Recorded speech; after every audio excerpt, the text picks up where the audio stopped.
بسم الله الرحمن الرحيم. نن زمونږ د طریقة العصریه د اولې حصې الدرس التاسع والعشرون یعنی 29 یو کم درشم نمبر سبق ته درس ته او په نن درس کې به انشاءالله مونږ الرساله خط وایو. دینه مخکې 28 نمبر درس کې مونږ رساله ویلې وه، خو هغه هم د مذکر باره کې ویلې وه چې مذکر خپلې ټوله تذکره کوله. یو هلک یو طالب علم هغه خپله ټوله تذکره کوله چې ما ته پلار خط راولېږلو، بیا ما جواب ولا ورکړو. اوس یوه جینۍ ده هغه خپلې رور ته خط لیکي، رور ولا خط را لیږلی دی، دی هغه خط کولاو کو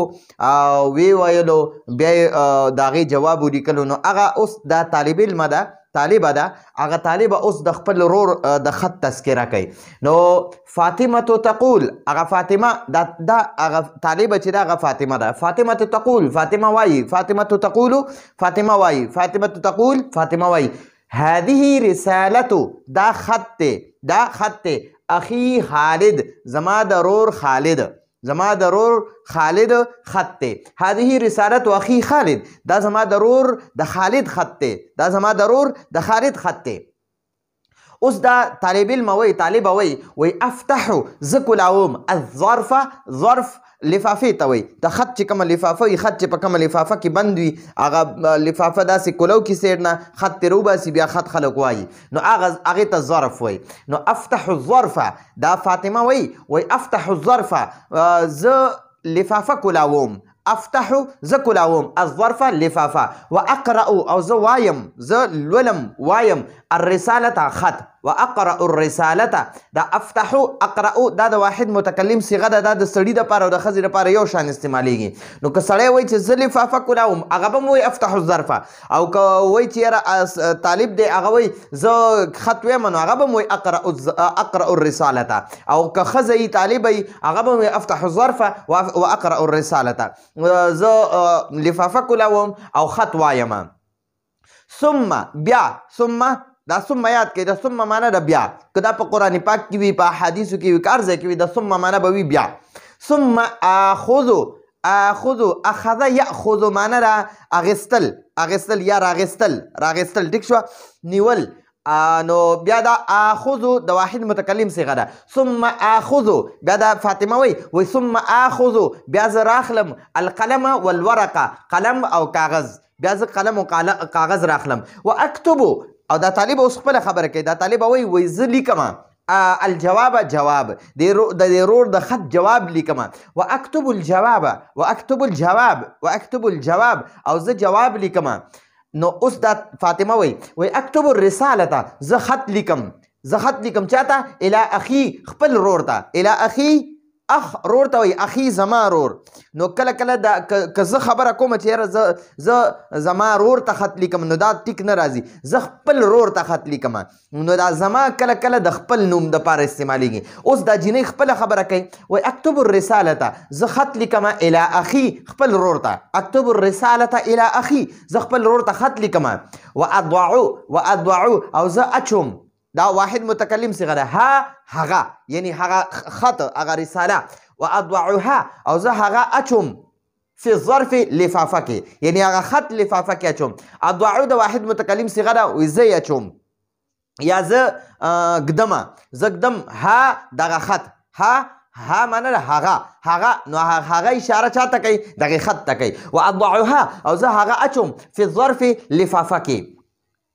ثم معنی ده بیا. اغلقو، اغلق یغلق معنی ده بندول، اغلق یغلق معنی ده بندول. افتح یفتح معنی ده کولاوول. نو ثم اغلقو، اغلقو د واحد متکلم صیغه ده، د طالب او د طالبې دواړو لپاره استعمالیږي، د سړي او د ښځې دواړو لپاره اغلقو د واحد متکلم صیغه هم دغه شان استعمالیږي. ثم اغلقو، بیا زه بندوم، دا طالبه وی بیا زه بندوم الظرف لفافه، بیا زه لفافه بندوم. ثم اغلق الظرف، بیا زه لفافه بندوم. واکتبو د واحد متکلم صیغه ده، زه لیکم علیه، په هغې باندې، یعنی دا لفافه یادی، ظرف یادی. ثم واکتب علیه، زه په هغې لیکم العنوان، عنوان پتې ته وایي، پته اډرس ته وایي. واکتب علیه العنوان، او زه په هغې عنوان لیکم، پته لیکم. په څه باندې؟ علا سره چې کوم دا ها ضمیر دی نو دا د ظرف یادی، چې زه په دې ظرف باندې عنوان لیکم، ظرف باندې عنوان علی معنا ده باندې او ها معنا ده دغه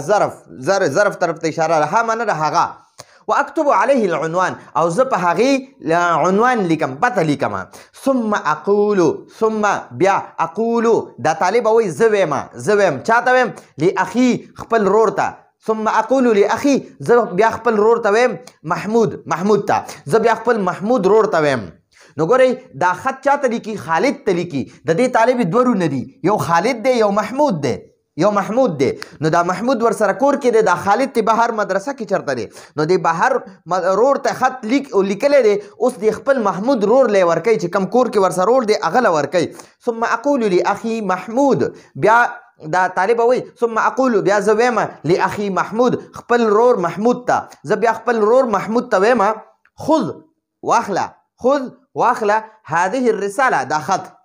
دا طالب وای زه خپل رور ته ویم خذ هذه الرساله دا خط واخله وضع دا امر صيغه دا خذم دا امر صيغه دا خذ تواخله هذه الرساله دا خط دا خذ ورته چا ووي دا ورته د فاطمې ووي دا فاطمه وایي ثم اقول لاخي محمود بیا زه خپل محمود رور ته وایم خذ هذه الرساله دا رساله واخله دا خط واخله وضع هم دا امر صيغه دا واچوه وضع ته واچوه ها هغه یعنی دا رساله دا خط فی صندوق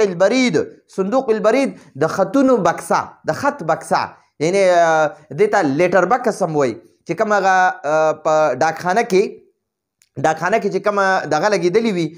بکس لګېدلی وي نو ته چې خط یوسې هغه بکس کې به واچې هغې باندې به خپله ټیکټې میکټې هر څه ولګې بیا به په بکس کې واچې او بکس کې چې کله واچې نو بیا د هغې ډاکخانې خپل